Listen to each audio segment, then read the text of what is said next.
Пи! В комнате раздался стук, и этот звук разбудил меня. В полусне я раздраженно спросил: «Кто там? Посреди ночи не спите, что стучите-то? Если что-то случилось, поговорим завтра». Обязательно было ночью в дверь стучать? Я подумал, что кто-то стучит в дверь, но как только договорил, звук снова раздался, и я тут же полностью проснулся. Я прислушался и понял, что звук доносится не от двери, а будто бы с улицы, из-за окна. Но ведь наша комната на 6-м этаже. Как вообще кто-то может открывать окно так высоко?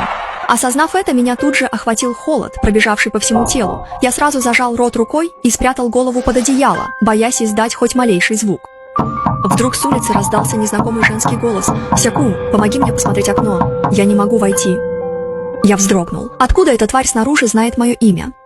«Сяку, открой окно! Сяку, открой окно!» Голос этой женщины снова и снова эхом разносился по комнате, и в конце концов мне даже показалось, что она зовет меня прямо рядом со мной. Неизвестно, сколько времени прошло, но звуки открывающегося окна и крики женщины исчезли. В комнате снова воцарилась прежняя тишина, словно все произошедшее только что было всего лишь моей галлюцинацией. Я с облегчением выдохнул, высунул голову из-под одеяла и посмотрел на время. 2 часа ночи. В этот момент я почувствовал, что на кровати стало тесно, будто что-то прилипло к моей ноге. Я откинул одеяло и посветил туда фонариком на телефоне. И увидел, что под одеялом к моей голени плотно прижалось бледное человеческое лицо, на котором застыла зловещая улыбка. «Ты ведь не спал. Почему не открыл окно?» Меня охватил неконтролируемый озноб, и в следующий момент я почувствовал сильное головокружение, а затем потерял сознание. Не знаю, сколько прошло времени, но я вдруг резко сел на кровати. К счастью, это был всего лишь сон, такой страшный. Ровное дыхание соседей по комнате постепенно успокоило мое испуганное сердце.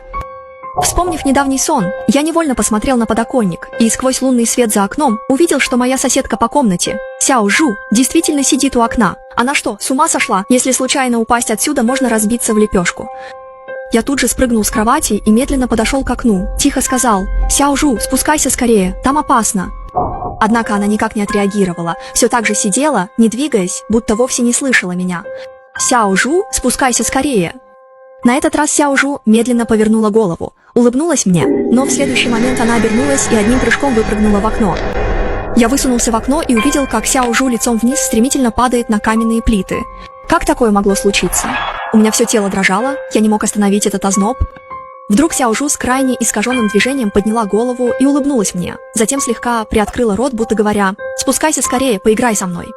Я был до смерти напуган увиденным, чуть не сорвался вниз. В этот момент у меня в ушах раздался голос соседа по комнате: «Сяку, Сяку, проснись!» Затем я почувствовал сильное головокружение, и картинка перед глазами исчезла. Когда я снова открыл глаза, я обнаружил, что 3 моих соседей по комнате крепко держат меня. «Что вы делаете? Отпустите меня, больно же!» Похоже, только увидев, что я очнулся, они отпустили меня. Староста Нанси спросила меня: «Ты знаешь, что только что делал?»